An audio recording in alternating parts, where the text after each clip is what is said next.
जय जवाहर। स्वागत है अपन के न्यूज 36 छत्तीसगढ़ के आवाज में। मैं हूं आप मन के संग प्रकाश। और अब खबर छत्तीसा में आगू बढ़थन। मुंगेली जिला के बात करबो। लोरमी विकास खंड के हरदी बांध ग्राम के सड़क और पुलिया आजादी के अतका बछर बाद भी नहीं बने हैं, जबकि ग्रामीण मन के मांग में 2017 में ही सड़क के निर्माण पर बजट में सरकार के द्वारा प्रावधान करे गए रही से फिर आज भी कोनो भी तरह के ये काम शुरू नहीं हो पाए है। ग्रामीण मन के 5 साल ले सराई पतेरा हरदी बांध ले उरई कछार सड़क निर्माण बर मांग चलत आत रही से फिर उखर मांग अब तक पूरा नहीं हुए हैं। सड़क निर्माण के मांग पर ग्रामीण मन लोक सुराज, ग्राम सुराज और कई जगह आवेदन कर डारिन, फिर आज भी उखर मांग पूरा नहीं हुए हैं।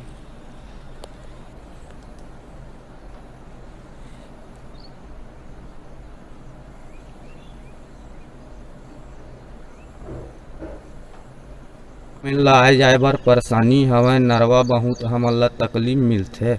एथी आगे आना जाना नहीं हो जाए, समय में तबीयत खराब हो गए लइका के उन्हों के कोखरो के आए जाए बर हमन ला दिक्कत होथे। तो एमे ला आप ही मन आके देखा ताका और कैसनो करके कोशिश करके थोड़ महू तेला बनावा भाई।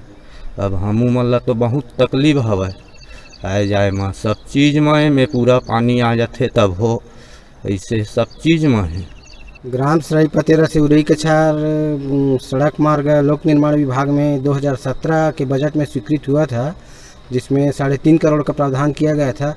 लेकिन टेक्निकल सर्वे जब किया गया तो उसमें 5,57,81,000 का एस्टीमेट बना था, जो प्रशासकीय स्वीकृति नहीं मिल पाया है। इस कारण से यह रोड विगत कई वर्षों से मांग तो की जा रही है लेकिन नहीं बन पाया है। इस रोड के हरदी बांध ग्राम में एक पुल निर्माण का भी आवश्यकता है, जिसका भी कई बार सर्वे किया गया है लेकिन अब तक इस पुल को नहीं बनाया गया है।